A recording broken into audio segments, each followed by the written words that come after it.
Number 1 হচ্ছে হাওড়ার পরিবেশ। আপনারা জানেন আমি ডুবুর জলে দেখেছি আপনাকে। এই মুহূর্তে হাওড়ার পরিবেশ দূষিততম শহর হাওড়া। হ্যাঁ, এটা আমার একার যন্ত্রণা না, সবার যন্ত্রণা। পরিবেশের প্রশ্নটা রাজনৈতিক প্রশ্ন নয়, কিন্তু রাজনৈতিক প্রশ্ন বটে। কারণ হাওড়ার নালা পরিষ্কার হয় না, দূষণ বাড়ছে, মাঠ কমে যাচ্ছে, পুকুর বোঝাই হয়ে যাচ্ছে, পুকুরের জল বদলে যাচ্ছে, অ্যাসিড বেরোচ্ছে এই যে রাজনগর ইত্যাদি জায়গাতে। কারখানার সবগুলো গিয়ে সেটা পুকুরে পড়ে অনেক সময়। পুকুর জলাশয় আছে, নর্দমার জল দেখবেন লাল হয়ে যাচ্ছে। এটা কি আসলে কোথায় পড়ছে? গিয়ে সেই কোনো না কোনো ঝিলে পড়ছে, গিয়ে গঙ্গায় পড়ছে। এটা দূষণ একটা মাঠ একটু বেশি নেই।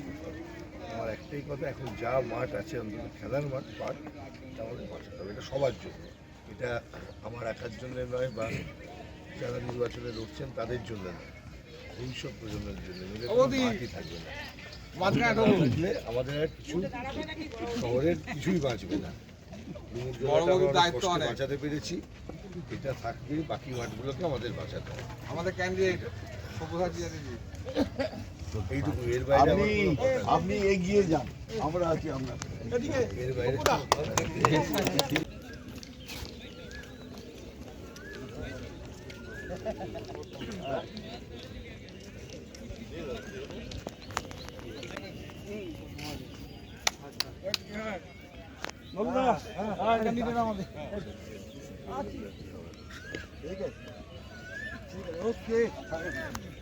টাকা কত চাই বল? একদম বললো টাকা ভর্তি আছে। হ্যালো,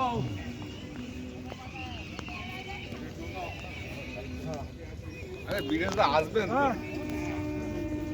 বীরেশদা বলছে আমার ভাই আছে, কাকে নিয়ে? এই সিন্টু, বীরেশদা জানে ভাই আছে যখন দাদার দিন বলেছে 100% ওখানে ঠিক আছে। তো এটা কোথায় গেল?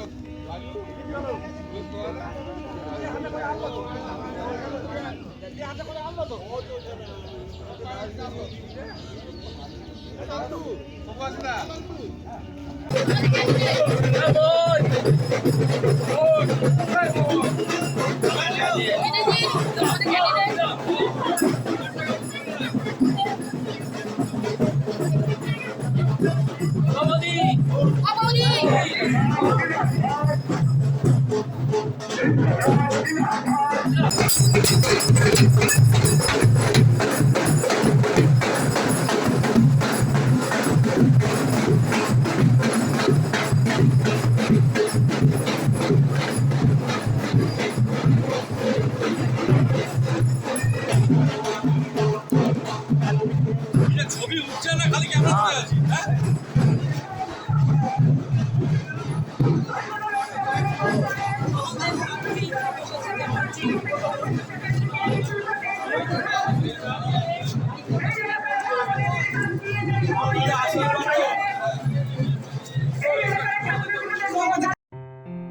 আসন্ন লোকসভা নির্বাচনে রাজ্যের প্রতিটি প্রান্তে বামফ্রন্ট প্রার্থীদের জয়ী করুন।